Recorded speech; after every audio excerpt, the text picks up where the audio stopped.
रोज़ा एक प्रैक्टिस है, एक मुजाहिदा है, एक जद्दोजहद है। जद्दोजहद किस चीज़ की? अल्लाह की रज़ा के मुताबिक अपने आप को ढालने की जद्दोजहद। सौम का लुग़वी माना होता है रुक जाना। हलाल रिज़्क सामने पड़ा है, हलाल मशरूब सामने पड़ा है,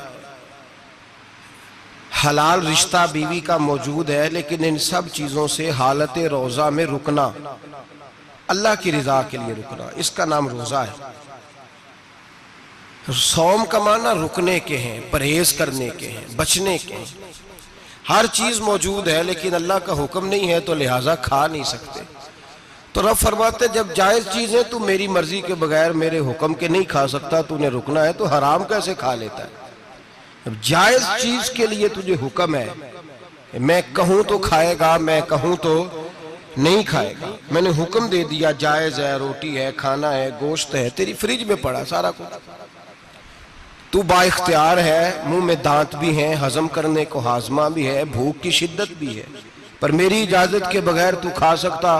रोजा रख लिया, अब तुझे हुक्म नहीं कि तू खाए। जब जायज चीज मेरी मर्जी के बगैर नहीं खा सकता तो नाजायज कैसे खाएगा? मेरे नबी पाक अलैहिस्सलातु सलाम ने अपने खूबसूरत अल्फाज के अंदर इस मफहूम को बयान फरमाया।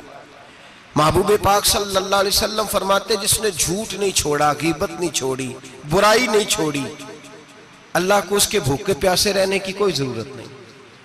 वो काहे का रुका है? जब कोई काम तो उसने अल्लाह की रिदा वाला किया नहीं। रोजा रख के दगा कर रहा है, रोजा रख के झूठ बोल रहा है, रोजा रख के कम माप रहा है, तोल रहा है, धोखा दे रहा है, रिश्वत ले रहा है, फ्रॉड कर रहा है, हराम का माल इकट्ठा करके कहता है उसमें से चलो 10 देंगे भी पका देंगे। वो भाई जो काम अल्लाह ने तुझे करने का हुक्म दिया था, जब तू वो बजा ही नहीं ला रहा, मकसद रोजा ही तू हासिल लअल्लकुम तत्तकून।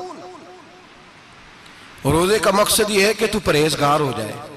मेरे नबी पाक अलैहिस्सलातु सलाम की बारगाह आली मर्तबत में 2 औरतें आई, ये चीजें खा लो। कहने लगी महबूबा हमने रोजा रखा हुआ है। फरमाया नहीं, तुम्हारा तो रोजा नहीं है, हुजूर रखा हुआ है रोजा, सहरी से लेकर अब तक कुछ नहीं खाया, शाम तक भी नहीं खाएंगी।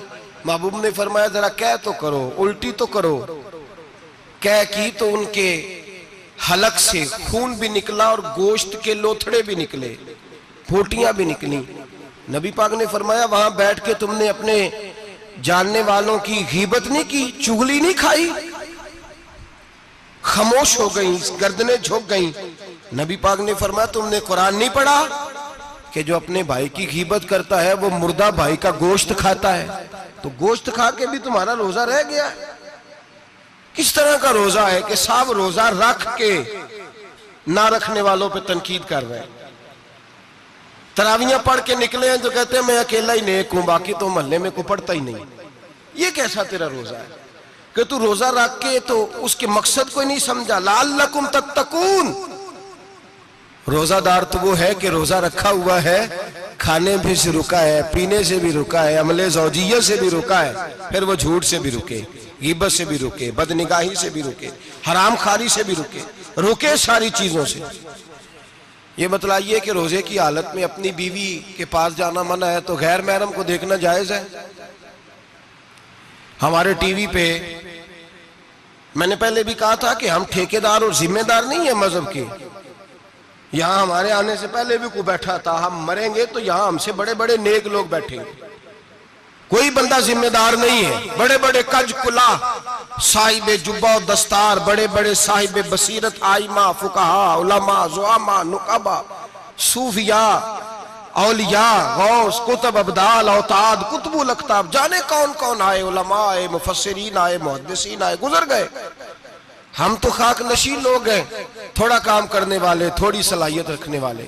लेकिन भाई अगर करते हैं तो एक काम करते हैं, साथ दूसरा नहीं करते। ये किस तरह का दीन सिखाने लोग निकले कि शव्वाल से लेकर शाबान तक गाना सुनाया जाएगा, शाबान से लेकर शव्वाल तक नाच गाना किया जाएगा, शव्वाल से लेकर शाबान तक धमा चौकड़ी होगी, रमजान आएगा तो हदीसें सुनाई जाएंगी, रमजान आएगा तो लोगों को कुरान पढ़ के सुनाया जाएगा, ये मजहब बाज नहीं है कि गवैये मजहब सिखाएंगे, एक्टर मजहब सिखाएंगे।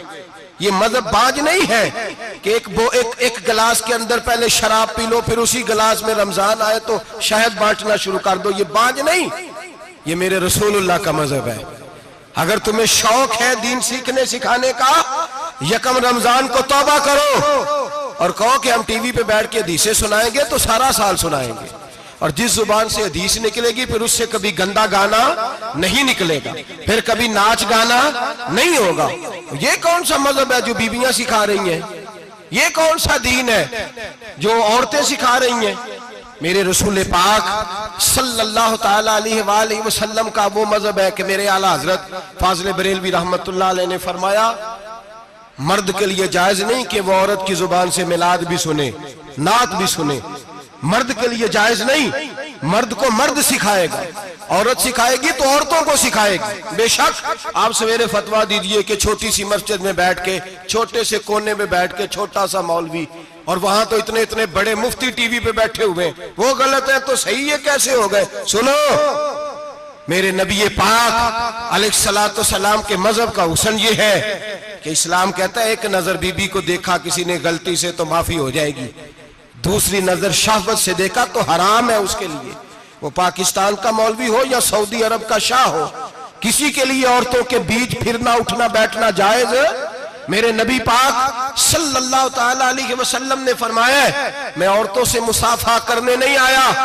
और मेरे नबी पाक सल्लल्लाहु अलैहि वसल्लम ने फरमाया, हुजूर फरमाते लेकिन ना कुत्ता बिल्कुल नापाक नहीं होता, कुत्ते का थूक नापाक होता है, या कुत्ता गीला हो जाए तो नापाक होता है, लेकिन खिंजीर सारा नापाक होता है, कुल नापाक है खिंजीर।